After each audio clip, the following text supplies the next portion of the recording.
apostol. Noong mga araw na iyon, sinimulang usigin ni Haring Herodes ang ilang kaanib ng simbahan. Pinapugutan niya si Santiagong kapatid ni Juan. Nang makita niyang ito'y ikinalugod ng mga Hudyo, si Pedro naman ang kanyang ipinadakip.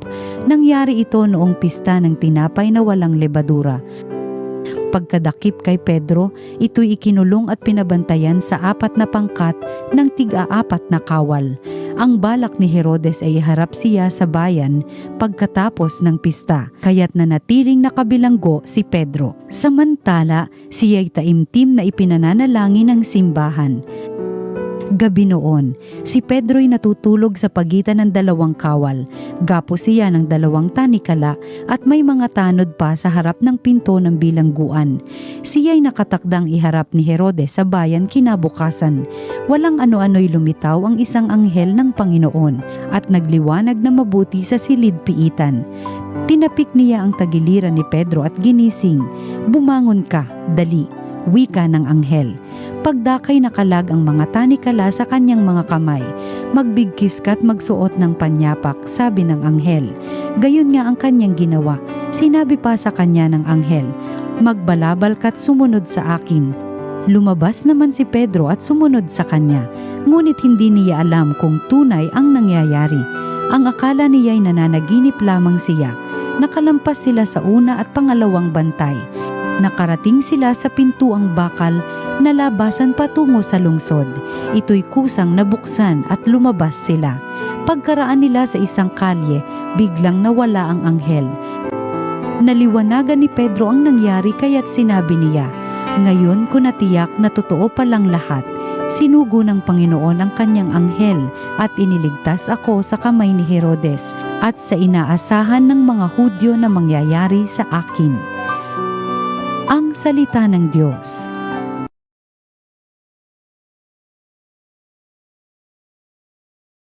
Ang Diyos ang siyang nagligtas sa aking takot at sindak.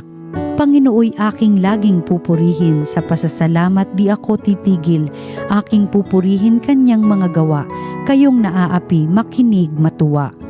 Ang Diyos ang siyang nagligtas sa aking takot at sindak. Ang pagkadakila niya ay ihayag at ang ngalan niya'y purihin ng lahat. Ang aking dalangin dininig ng Diyos na wala sa akin ang lahat kong takot. Ang Diyos ang siyang nagligtas sa aking takot at sindak. Nagalak ang aping umasa sa Kanya pagkat di nabigo ang pag-asa nila.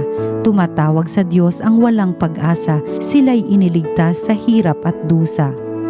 Ang Diyos ang siyang nagligtas sa aking takot at sindak. Anghel yaong bantay sa may takot sa Diyos, sa mga panganib sila'y kinukupkop, ang galing ng puon hanaping masikap, yaong nagtiwala sa Kanya't nagligtas ay maituturing na taong mapalad. Ang Diyos ang siyang nagligtas sa aking takot at sindak. Pagbasa mula sa 2 sulat ni Apostol San Pablo kay Timoteo. Pinakamamahal, ako'y iaalay na. Dumating na ang oras ng pagpanaw ko sa buhay na ito. Puspusan akong lumaban sa paligsahan. Natapos ko na ang dapat kong takbuhin. Nanatili akong tapat sa pananampalataya. Kakamtan ko na ang korona ng pagtatagumpay at sa araw na yaon, ang Panginoon na siyang makatarungang hukom ang magpuputong sa akin ng korona, kundi sa lahat ng nananabik sa muli niyang pagparito. Ngunit pinatnubayan ako ng Panginoon at binigyan ng lakas upang maipahayag sa mga hintil ang salita. Naligtas ako sa tiyak na kapahamakan. Ang Panginoon ang magliligtas sa akin sa lahat ng kasamaan at siya rin ang maghahatid sa akin sa kanyang kaharian sa langit. Purihin nawa siya magpakailanman. Amen. Ang salita ng Diyos. Salamat sa Diyos. Ang mabuting balita ng Panginoon ayon kay San Mateo. Noong panahong iyon, dumating si Jesus sa lupain ng Cesarea ng Filipos. Tinanong niya ang kanyang mga alagad, sino raw ang anak ng tao ayon sa mga tao? At sumagot sila, ang sabi po ng ilan ay si Juan Bautista kayo, sabi naman ng iba si Elias kayo. At may nagsasabi pang si Jeremias kayo o isa sa mga propeta. Kayo naman, ano ang sabi ninyo? Sino ako? Tanong niya sa kanila. Sumagot si Simon Pedro, kayo po ang Kristo, ang anak ng Diyos na buhay. Sinabi sa kanya ni Jesus, mapalad ka, Simon na anak ni Jonas, sapagkat ang katotohanan ito'y hindi inihayag sa iyo ng sino mang tao, kundi ng aking amang nasa langit. At sinasabi ko naman sa iyo, ikaw ay Pedro, at sa ibabaw ng batong ito ay itatayo ko ang aking simbahan, at hindi makapananaig sa kanya kahit ang kapangyarihan ng kamatayan. Ibibigay ko sa iyo ang mga susi ng kaharian ng langit. Ang ipagbawal mo sa lupa ay ipagbabawal sa langit, at ang ipahintulot mo sa lupa ay ipahihintulot sa langit. Ang mabuting balita ng Panginoon. Pinupuri ka namin, Panginoong Hesukristo. Magandang araw mga kaparokya. Happy Fiesta! Ngayong araw na ito ay dakilang kapistahan ni na Apostol San Pedro at San Pablo. Tara, magnilay tayo sa araw na ito sa salita ng Diyos, salita ng buhay. Kasama po ko, Father Kevin Crisostomo. Tinitingala natin si San Pedro at San Pablo bilang mga importanteng haligi ng ating simbahang Katolika. At magandang pagnilayan natin ang kanilang buhay ngayon pong pagdiriwang na kanilang dakilang kapistahan. At sa pagninilay po natin ngayon, 3 letter U, madaling tandaan ating pagnilayan. Unang letter U, my dear friends, is unlikely. They are unlikely followers of Christ. At magandang tignan natin ang background nitong ating mga santong ginugunita at pinagdiriwang sa araw na ito. Alam naman natin si Apostol San Pedro.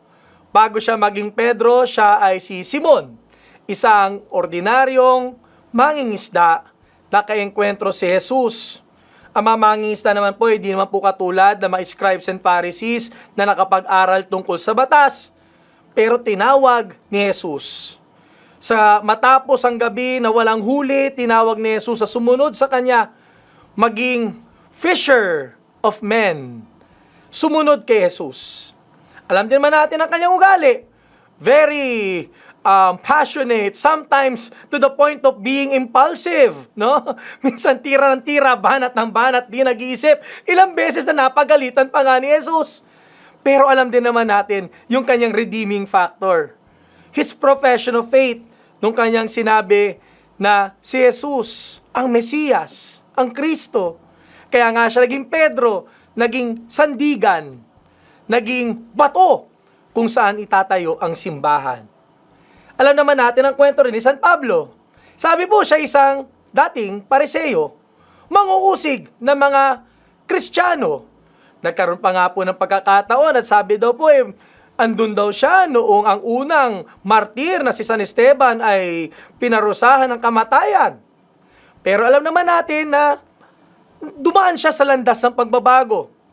On the road to Damascus, he encountered the Lord.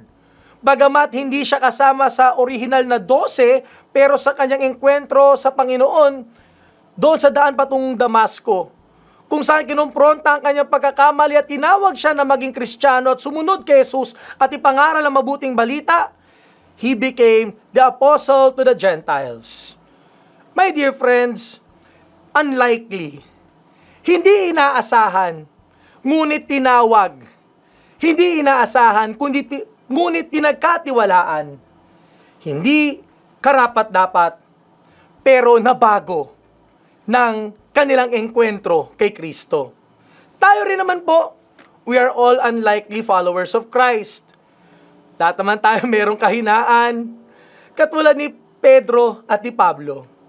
Pero sa kabila ng ating kahinaan, sa kabila ng ating pagiging hindi karapat-dapat, naniniwala at nagtitiwala ang Diyos na maaari tayong magbago at makisa sa kanyang misyon sa mundong ito.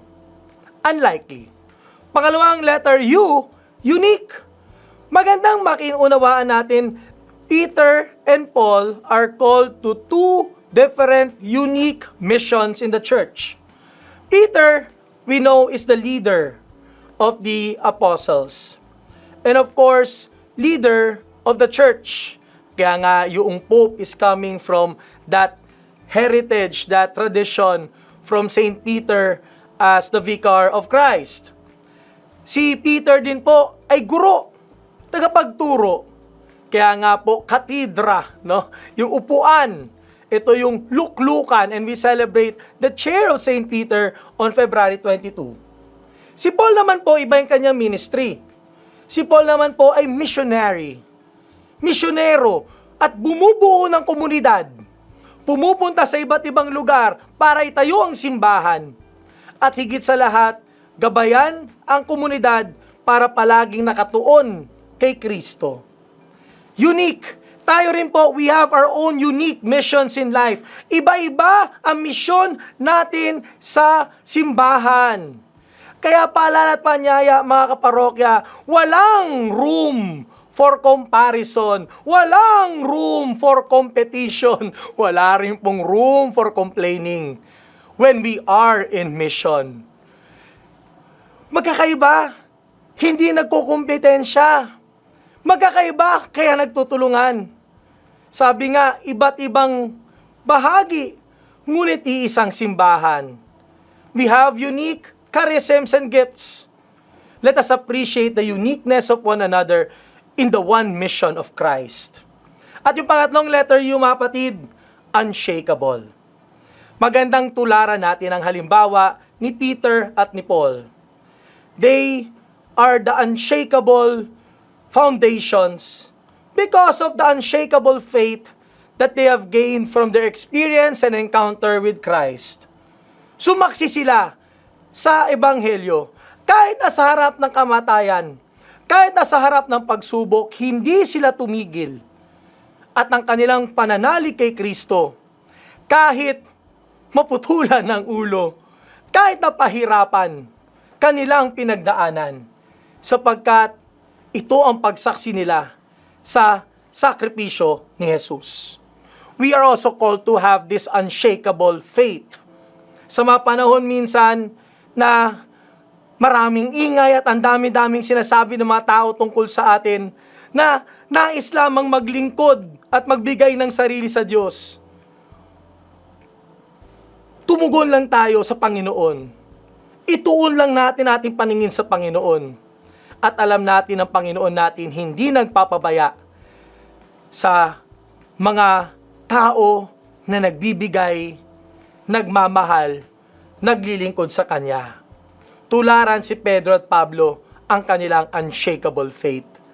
Tatlong letter U, madaling tandaan, tularan natin sa ating pagdiriwang ngayon ng dakilang kapistahan ni Apostol San Pedro at San Pablo. Ano yun? Unlikely, unique, unshakable. Hindi man karapat-dapat, ngunit pinagkatiwalaan ng Panginoon sa isang misyon. Tularan ng kanilang halimbawa ng pagiging matibay sa pananampalataya kahit sa harap ng pagsubok at kamatayan. Let me pray for you and pray over you. Panginoon Kristo, papasalamat kami sa araw na ito sa dakilang kapistahan ni Apostol San Pedro at San Pablo. Salamat, Panginoon, sapagkat nagpadala kayo ng mga halimbawa upang maunawaan namin ang aming mga misyon sa buhay na kayo'y tumatawag sa amin upang kami ay gampanan namin ang misyon na binigay mo sa amin sa araw-araw na may tibay ng pananampalataya at tindi ng pag-asa at pagmamahal sa iyo. Bless yung aming lahat, Lord. Nawa ang halimbawa ni San Pablo at ni San Pedro, aming matularan bilang mga misyonero mo, bilang mga alagad mo, bilang mga Katoliko-Kristiyano sa mundong ito. Hinili natin sa ni Kristo kasama ng Espiritu Santo, magpasawalang hanggan. Amen. Maraming salamat po sa inyong pagkisa sa ating pagninilay, salita ng Diyos, salita ng buhay. Pope's Day po ngayon. We pray for our beloved Pope. We pray for our bishops. We pray for the leaders of the church. We pray for our parish priests. We pray for priests who are close to us. At nawa, magampanan ng mga lingkod ng Panginoon ang kanilang misyon. Pinagubilin sa ng Panginoon. The best way you could do something good today, please pray for us. Like us and follow us on our social media platforms, TV Maria Philippines. Watch, like, share, and inspire. God bless, and we'll see you soon.